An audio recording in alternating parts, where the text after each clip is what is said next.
오늘 저희는 한우리교회 담임 목사님의 설교 말씀을 좀 깊이 들여다보려고 합니다.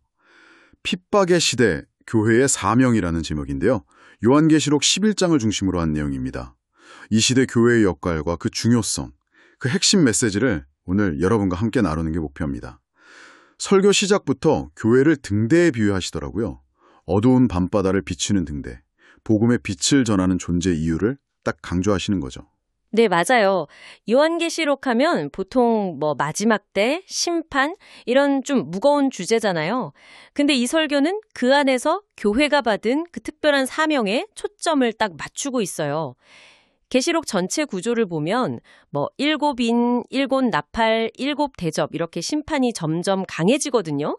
근데 그 사이에 오늘 본문처럼 잠깐 멈추고 다른 이야기가 끼어들어요. 이걸 삽입된 계시라고 하는데 이게 중요합니다. 아, 삽입된 계시요? 그러니까 심판이 그냥 쭉 이어지는 게 아니라 중간에 다른 메시지가 있다는 거군요. 설교에서는 이 심판들이 하나님의 백성이 아니라 세상을 향하는 거라고 하죠. 불의에 대한 공의로운 응답이다. 마치 출애굽 때 애굽에 내렸던 재앙들처럼요. 그렇죠.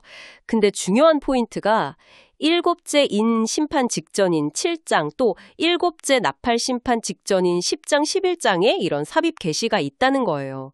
이게 뭐랄까? 심판이 잠시 유예되는 하나님께서 기다리시는 시간 같은 건데 근데 마지막 일곱 대접 심판 때는 이런 게 없어요. 아, 회개할 기회에도 끝이 있다는 거네요.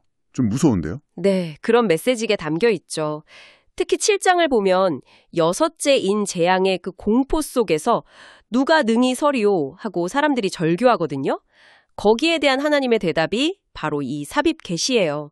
당신 백성의 이마에 인을 치신다는 거죠. 보호의 약속입니다. 아, 내가 내 백성을 기억하고 지킨다. 이런 선언이군요. 네, 맞습니다.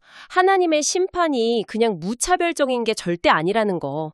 이게 참 위로가 되죠. 심판 중에도 보호하심이 있다는 거군요. 그럼 그 보호 아래서 교회는 뭘 해야 하나요? 그게 이제 두 번째 삽입 계시인 10장, 11장 내용인가요? 네, 정확합니다. 10장, 11장이 딱 교회의 정체성과 사명을 이야기해요.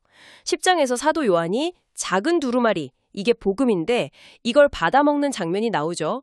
입에는 꿀같이 단데 배에서는 쓰게 됐다. 아, 그 유명한 구절이네요. 네, 이게 복음이 주는 기쁨과 위로도 있지만 동시에 그걸 전하는 사명에는 반드시 고난이 따른다는 걸 보여줘요. 입에는 달고 배에서는 쓴 이 경험. 실제로 요한에게 네가 많은 백성과 나라와 방언과 임금에게 다시 예언해야 한다는 사명이 주어지고요. 복음의 달콤함과 씁쓸함이라. 그렇군요. 그럼 11장에서는 그 사명이 어떻게 더 구체화되나요? 11장에서는 성전과 제단, 또 거기서 경배하는 사람들을 측량하라는 명령이 나와요. 이게 그냥 자로 재는 게 아니라 하나님의 소유이고 보호 아래에 있다는 걸 확인하는 행위거든요. 그런데 바로 다음에 성전 밖 마당은 내주라고 해요. 측량하지 말라고. 그건 왜죠? 그게 바로 교회가 세상 속에서 겪어야 할 핍박, 고난을 의미하는 거예요. 그러니까 하나님의 보호 안에 있지만 동시에 세상의 고난도 감당해야 한다. 이 두 가지가 공존하는 게 교회의 현실이라는 거죠. 보호와 고난의 공존. 아, 그 긴장 속에서 두 증인이 나오는군요. 설교에서는 이 두 증인이 바로 교회를 상징한다고 분명히 이야기하고요. 네, 1260일, 그러니까 상징적인 기간 동안 굵은 베옷을 입고 예언한다. 즉, 복음을 선포하는 사명을 감당하는 거죠. 근데 이들을 두 감람나무와 두 촛대라고도 부르잖아요. 이건 무슨 뜻이죠? 아, 그건 스가랴서에 나오는 이미지인데요. 감람나무에서 나오는 기름으로 촛대가 불을 밝히는 것처럼 교회의 증언은 사람의 힘이 아니라 성령의 능력, 그 기름 부으심으로만 가능하다는 걸 보여주는 상징입니다. 성령의 능력으로만 가능하다. 하지만 사역이 순탄치는 않죠. 전혀요. 핍박받고 결국 순교하잖아요. 세상은 그들의 죽음을 보고 오히려 기뻐하고요. 그런데 거기서 끝이 아니죠.